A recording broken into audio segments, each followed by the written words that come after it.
आपको बता दें कि ये तो सभी जानते हैं कि पप्पू यादव और लालू यादव के परिवार के बीच 36 का आंकड़ा है। ऐसे में उनके बीच राजनीतिक जुगलबंदी के कटाक्ष चलते रहते हैं। ऐसे में सीएम विधायक अजीत सरकार की हत्या के आरोप में लंबे समय तक जेल में रहे पूर्णिया के निर्दलीय सांसद राजेश रंजन उर्फ पप्पू यादव की राजनीति और व्यक्तिगत जीवन काफी दिलचस्प रहा और वह विवादों से घिरे हुए भी रहे। आपको बता दें कि पप्पू यादव और लालू प्रसाद यादव की नजदीकियों के भी एक लंबे किस्से थे। 1990 के आसपास बिहार में लालू यादव का सिक्का चलता था।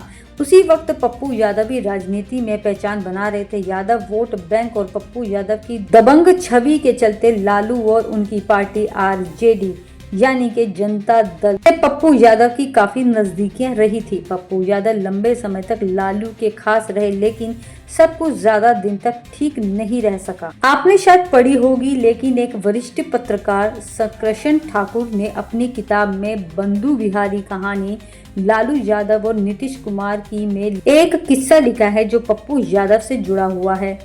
उनकी विदाई जाहिर तौर पर तब हुई जब उसने अपने नेता यानी कि लालू यादव की सबसे बड़ी बेटी मीसा से शादी करने की इच्छा व्यक्त की। गौरतलब है कि पप्पू यादव और उनकी पत्नी रंजीता रंजन से जुड़ा भी एक किस्सा सामने आया था, जब पप्पू यादव ने अपनी पत्नी रंजीता रंजन को दिल ले बैठे थे।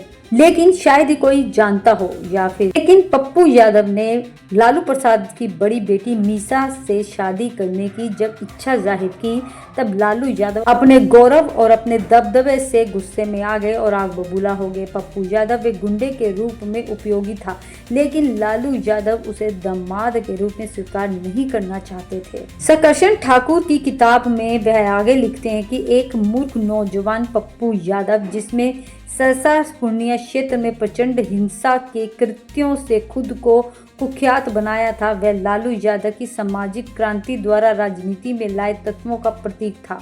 थोड़ा ठेकेदार, थोड़ा जाति प्रभु, थोड़ा राजनीतिक मुनाफाखोर। उसकी काया हाथी के बच्चे के जैसी थी और प्रतिष्ठा एक उन्मत्त भगदड़ मचाने वाले की। पूर्णिया से सांसद के रूप में प्रतिष्ठा प्राप्त करने से पहले वह निजी तौर पे लोगों से यह कहने में गर्व महसूस करवाते थे कि वह बिहार में कोई जेल ऐसी नहीं थी जहां वह ना गए हों।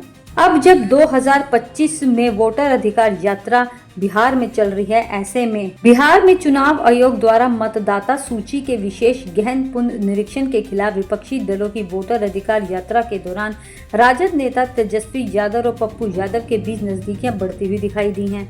वहीं एक समय ऐसा था जब लोकसभा चुनाव के दौरान पप्पू और तेजस्वी के बीच आमने सामने की लड़ाई हो गई थी, जब लालू ने मीसा भारती को जेडीयू से बुलाकर पूर्णिया के लिए लड़ा दिया था और कांग्रेस में शामिल होकर भी पप्पू यादव को निर्दलीय लड़ना पड़ा था। अब फिर से पूर्णिया में यात्रा के दौरान कांग्रेस नेता राहुल गांधी की मौजूदगी में पप्पू यादव ने तेजस्वी की तारीफ में बहुत सारी चीजें कही। एक तारीफ थी जननायक। कांग्रेस के नेता भी राहुल गांधी को जननायक कहते हैं। बिहार की राजनीति में पूर्व मुख्यमंत्री और समाजवादी नेता कर्पूरी ठाकुर को जननायक माना जाता है।